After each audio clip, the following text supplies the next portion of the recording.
Ladies and gentlemen, friends and family, welcome to another episode of the podcast titled Questions, where we pursue questions through faith in Christ. So, without any further ado, without any further delay, let's jump right into it. So, today, on today's episode, we're going to be discussing wealth. That seems to be a lot of the subject of matter when it comes to faith. But before I do start, I just want to ask you this question. Get it? Ask you a question because the title of this podcast is question.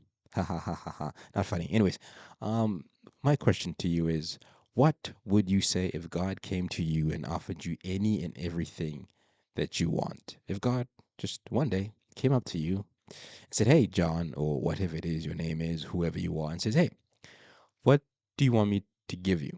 Well, this was Solomon's encounter with God in Second Chronicles chapter 1 verse 7. Um, The, s- the, the story is narrated as follows. One night, verse 7, reading from verse 7. One night, God appeared to Solomon and asked him, "Ask for whatever you want me to give you." Solomon answered God and said, I like what Solomon says. He says, "You have shown me great kindness to David, my father, and have made me king in his place. Now, Lord God, let your promise to my father David be confirmed. For you have made me king over a people who are as numerous as the dust of the earth." Then he says, "Give me wisdom and knowledge that I may lead these people. For who is able to govern this great people of yours?"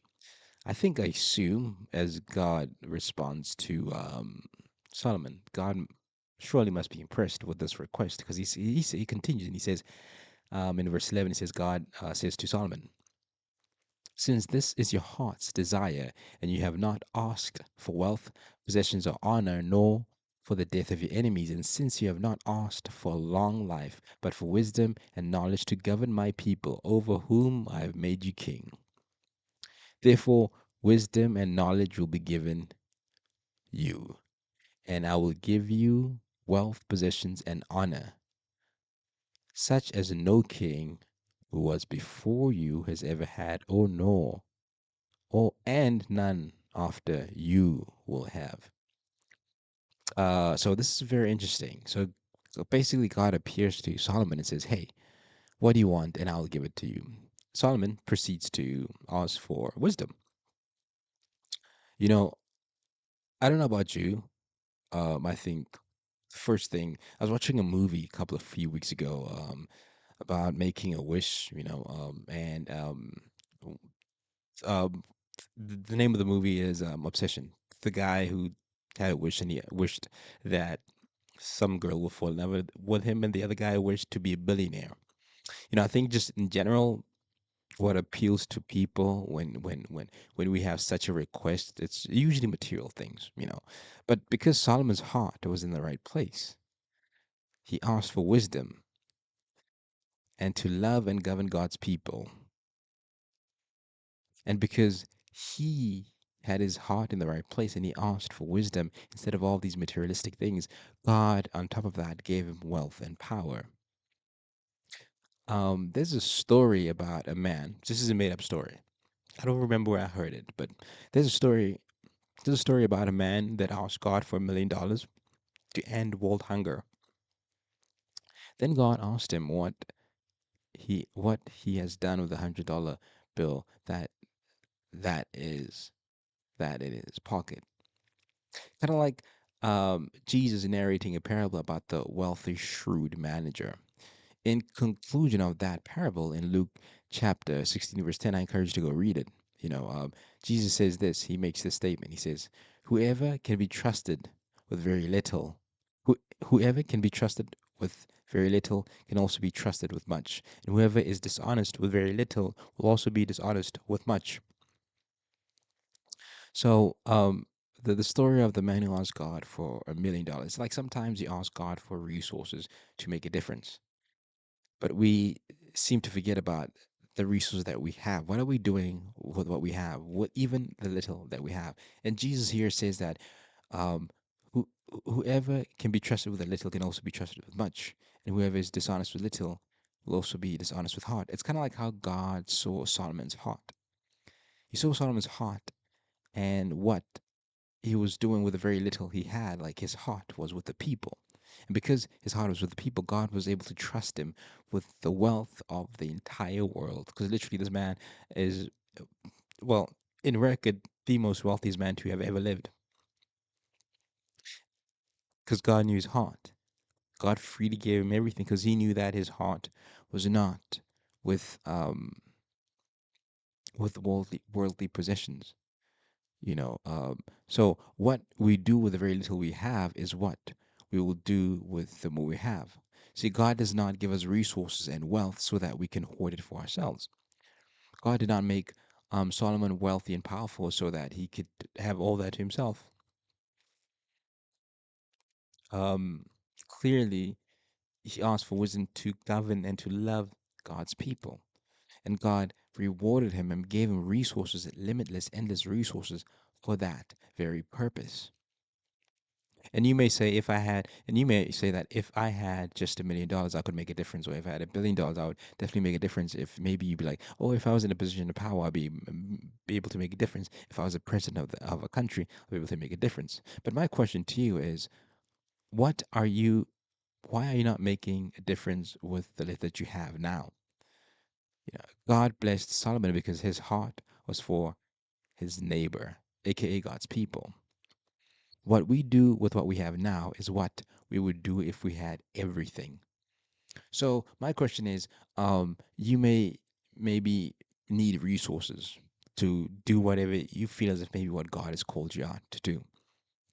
My question is, what are you doing with the resources that you have now? I'll make it more practical. I'll make it more practical. Um, with the resources that I have now, for example, I'm using this microphone, this podcast. You know, if God gave me more resources on top of this, um, what what am I'm going to do what I'm doing now on a much on a much on a bigger scale, if that makes sense. And if all I'm doing is, just hoarding wealth or yearning to be rich or just buying things for myself, the moment that I have more money and power, that's all I'm going to do. Um, if that makes sense. So essentially, I'm led to believe that God, you know, um, gives to the person who has the right heart, the correct heart, like Solomon. Sometimes we know I've seen people over the years who change because of acquiring certain amount of wealth and power. I wouldn't say, you know what, I wouldn't say they change. I would like to say that um wealth and power has turned up their character, who they are, turned it up, turned the volume extremely higher. So when somebody doesn't have limitless resources, money, and power, it's difficult for them to be cruel on a much broader scale. But when they have that power and and wealth, that cruelty is thus amplified. When somebody has a good heart, is loving, and is generous genuinely from the heart, character, all the money and wealth that just is bestowed upon their lives, it's going to just amplify that generosity and that kindness. So I think in this context, I think that is why God was able to bless Solomon abundantly above and beyond, because he knew and he realized that wealth and power is going to only amplify this man's generosity and love for his people, if that makes sense. So with the very little, with like, so basically, Jesus saying whoever can be trusted with a little can also be trusted with much. So God already trusted Solomon with quote unquote, for lack of a better term, the very little that he had, and that is why he knew that he'll be able to handle abundant that he was to bestow upon him. So, um, I know a lot of us want to change the world. I went to college, and when I went to college, our college slogan was "Learn to change the world," and we want to change the world. We think of resources, wealth, money, and power. We always think, if I was the president, I would have done this. If I was this person, I would have done this. If I had money, I would have done this. I would build all these orphanages, and I would have done. But the question is, what are you doing now with the little that you quote unquote have? I can tell you today, um, I've spent couple of a couple of $100 on food and things that I don't need. That's what I did with the little that I had. With that little that I had, I could have probably um, fed a family, for example. Just giving you an example. I'm just also putting myself out there because I don't want to speak as if I have it all together when it's not necessarily the case. But the point I'm trying to make is that what we do with the little that we have exposes what we'll do with with what we would have in abundance. So it's almost like a test of character. You have to really take a close look at what people do with what they consider to be little or irrelevant to have a clear judgment of what they would do on a scope of having an abundance, if that makes sense. Um, so it's like it's almost as if money, wealth, and power amplifies our character, amplifies our habits. If I or you woke up as billionaires tomorrow, nothing much is going to change. Our habits aren't going to just magically change. What we do is not going to magically change. It's just going to be amplified. If I'm an alcoholic, I'm going to be more of an alcoholic with all that money. But if I'm generous, I'm going to be more generous. If I give to people, I'm going to give to more people. If I donate to charity, I'm going to donate way more on a broader scope. If I swindle, I'm going to swindle more. I always like to look at what people do with the little they think they have to give me an indication of if I can trust them, if I can invest on the more that I would like to, bestow upon their lives. And an example of how God blessed Solomon. So I would like to say that I know sometimes, like we want to do big things. We want to save the world. The goal is to do great and big things, and that is great and that's amazing. Something great to have. Um, and you're probably praying for resources. Um, and first thing I would say to you is take a close look at what you are doing with the little that you assume that you have. Because, honestly, if you'd ask me, I do not think that there's such thing as a little. I think with whatever resources we have, we can always make a difference. Every life matters. Not everybody. I think I think the greatest heroes are the ones that we've never heard of.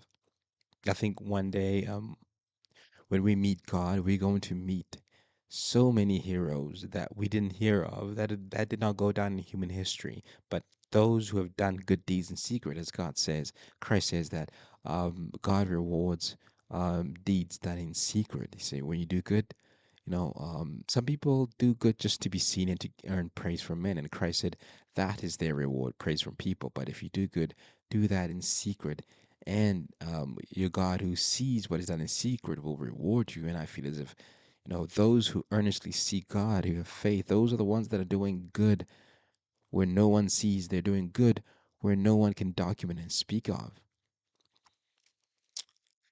And I'm saying that because I don't want you to think that whatever little that you think you have is not making a difference. No, God sees everything and God will reward you. As Jesus speaks about being the greatest in the kingdom of heaven, he says it's the one who serves the table, not the one reclining at the table who's great. Does that make sense? Whoever we think is great in our eyes is probably not in God's eyes. So it's always a question of who am I trying to impress, God or people? When it's God that we're trying to impress, resources don't matter. That who we have also can make a difference. And on that little that we have, God will always amplify because He knows our heart. So I pray wisdom upon my life. I pray wisdom upon your life. I pray that God gives us wisdom so that we'll be able to love each other as Solomon was to love and govern his people. That at the end of the day, we are God's people and we are called to love each other. And I pray that God gives us wisdom for that. That's what I pray for. I pray that God blesses you with wisdom, knowledge, and power to love your neighbor as you love yourself.